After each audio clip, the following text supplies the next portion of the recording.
Mehul highway पे जा रहा था, तभी वो देखता है साइड पर एक आदमी पड़ा हुआ है। मेहुल उसके पास जाता है और देखता है वो मर चुका है।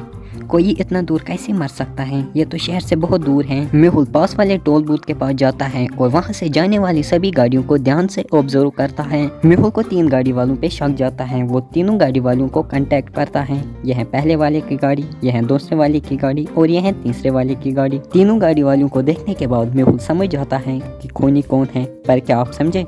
ध्यान से देखिए और मुझे अपना आंसर कमेंट करके बताइए।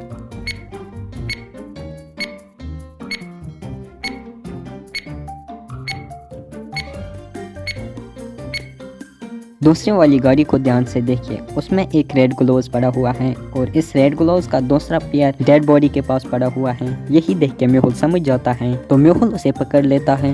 एक लेडी पुलिस को कॉल करके अपनी पर्स चोरी होने की कंप्लेन कराती है। मैं रेस्टोरेंट के वॉशरूम में अपना मेकअप ठीक कर रही थी, तभी पीछे से कोई आया और उसने मेरे सर पे मारा, इसलिए मैं उसका चेहरा नहीं देख पाई। तो पुलिस उसे बताती है, मैडम आप अपनी फेक कंप्लेन से क्यों हमारा टाइम वेस्ट कर रही हैं?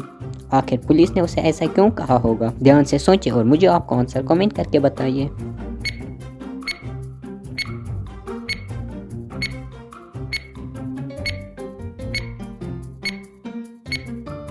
लेडी अगर अपना मेकअप ठीक कर रही थी तो वो जरूर आईने के सामने खड़ी होगी। आईने में उसे वो आदमी दिख जाना चाहिए था जिसने उसके सर पे मारा, लेकिन लेडी ने उसका उल्टा कहा, तो इसका मतलब लेडी झूठ बोल रही थी। नरेश दूध वाले से रोज दूध लेता था, लेकिन पिछले 2-3 दिनों से नरेश ने दरवाजा नहीं खोला, तो दूध वाला घर के बाहर दूध रख के निकल जाता था। घर के बाहर कुछ अखबार भी रखे हुए थे, तो इसलिए दूध वाले को डाउट होता है। तो वो खिड़की से अंदर झांकने की कोशिश करता है, तो वो देखता है कि नरेश मर चुका है। तो वो तुरंत डिटेक्टिव मेहुल को कॉल करता है। मेहुल सीसीटीवी फुटेज चेक करता है, तो इसे लगता है घर के बाहर दूध की बोतल चेंज हुई है। तो लॉजिकल फ्रेंड्स, क्या आप बता सकते हैं मेहुल को कैसे लगा कि दूध की बोतल चेंज हुई है?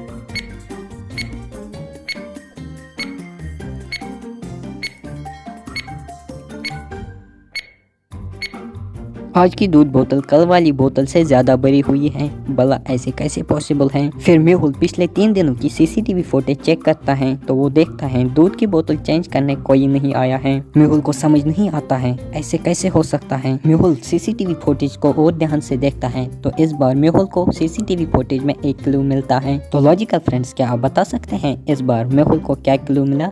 ध्यान से देखिए और मुझे अपना आंसर कमेंट करके बताएं।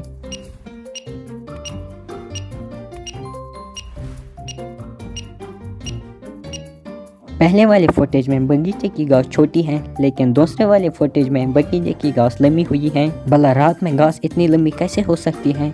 जरूर यहाँ पर कोई तो गड़बड़ है। मेहुल आसपास पूछताछ करता है, तो उसे पता चलता है कि कल यहाँ से एक बड़ी रैली निकली हुई है, लेकिन सीसीटीवी फुटेज में रैली का कोई नामो निशान नहीं था।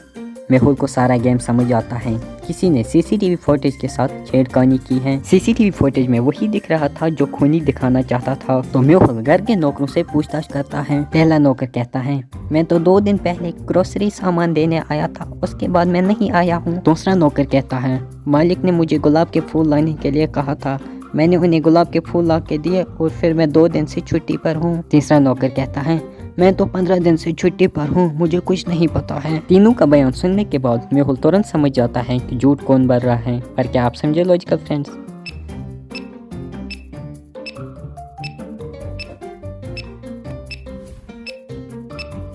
दूसरा वाला नौकर झूठ बोल रहा है। अगर आप ध्यान से देखेंगे घर के सामने वाले बगीचे में तो इतने गुलाब के फूल हैं, फिर नरेश इसे गुलाब के फूल लाने के लिए क्यों कहता?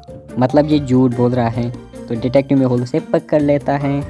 पहला कहता है ये मेरी माँ नहीं है, दूसरा कहता है ये मेरी भी माँ नहीं है। तो लॉजिकल फ्रेंड्स, क्या आप बता सकते हैं ये किसकी माँ है? ध्यान से देखिए और अपना आंसर कमेंट करें।